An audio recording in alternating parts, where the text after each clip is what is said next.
ఇదే RTV app వార్తల్ని క్షణాల్లో చదివే అవకాశం ఉంటుంది. ఒక న్యూస్ పేపర్, ఒక టెలివిజన్ ఛానల్ మీ చేతుల్లో ఎప్పుడూ ఉంటాయి.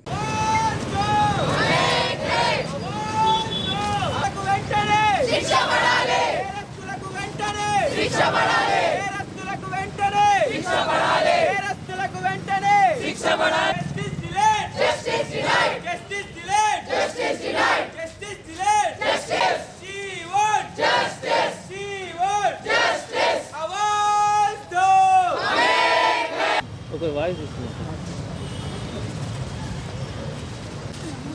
We want justice. We want justice. We want justice. We want justice. We want justice. आवाज दो.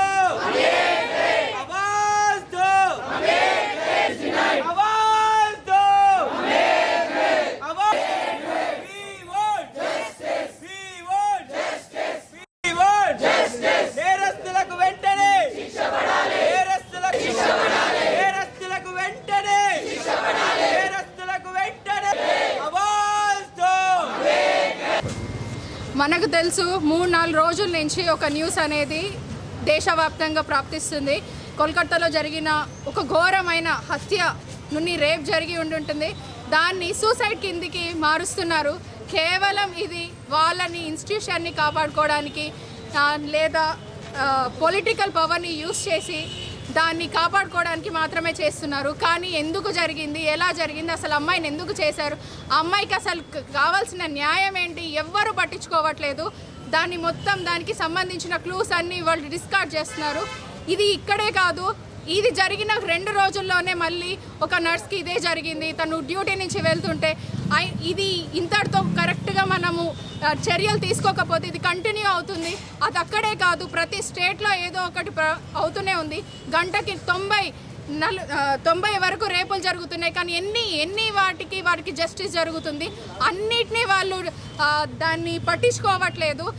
సో మేము అనుకుంటున్నామంటే ఆ నుంచి మేము ప్రయత్నం చేసేది మాకు జస్టిస్ కావాలి. అమ్మాయికనే కాదు, ఫ్యూచర్లో ఎవరికి ఏవి జరిగినా దానికి కరెక్ట్ జస్టిస్ జరగాలి, వాళ్ళకి న్యాయం జరగాలి అండ్ నేరస్తులకి కరెక్ట్ శిక్ష పడాలి. అందరినీ కాపాడుకుంటూ వస్తే మరి శిక్ష చేసిన వాళ్ళని ఎవరు నిందించాలి నాకు అర్థం కాదు. ప్రతి ఒక్కరు తప్పు చేశారనంటే శిక్ష పడాలి. వాడు ఎవడైనా సరే, పొలిటికల్ కొడుకైనా సరే, పొలిటీషియన్ అయినా సరే, బాగా ఆస్తులున్నా ఏమున్నా తప్పే. నో అంటే no. No means no. No means no. No means no. మరిన్ని వీడియోస్ కోసం ఛానల్ ని సబ్స్క్రైబ్ చేయండి. లేటెస్ట్ అప్డేట్స్ కోసం వాట్సాప్ ఛానల్ ని ఫాలో చేయండి. అండ్ లింక్ డిస్క్రిప్షన్ లో ఉంది.